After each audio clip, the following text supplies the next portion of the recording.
we're talking about what you guys have seen in your tenure in the industry and the how buying decisions and even build decisions have shifted over time. So let's go back, let's say 20 years.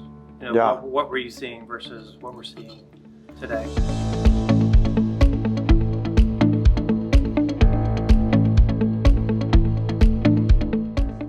20 years ago, it was, here's what you get. There's very little flexibility to try and build anything in it, against it or integrated with it was next to impossible. There were no APIs, right?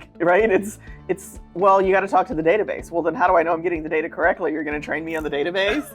And you're like, you can't talk to it live. You need a full replica, because if we're doing month-end close at the same time you run your report, it can make everything out of balance. It was like crazy problems like that. Right. And then people were like, okay, well, this software started to get more flexible, and everybody had their own servers in a closet, and right, and whether they were connected right or not was always a problem with your performance, not theirs.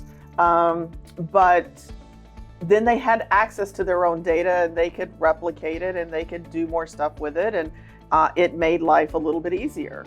Well, now everything's going to the cloud, which means they don't have to manage hardware.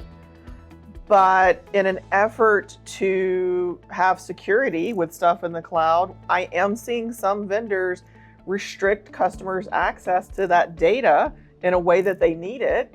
And so now they're almost as limited as they were 20 years ago in some cases of getting what they need when they need it, which is problematic, right? And having the ability to move at the pace they need to move to run their business and not have to go back to the vendor every time they need something tweaked, modified, changed, updated.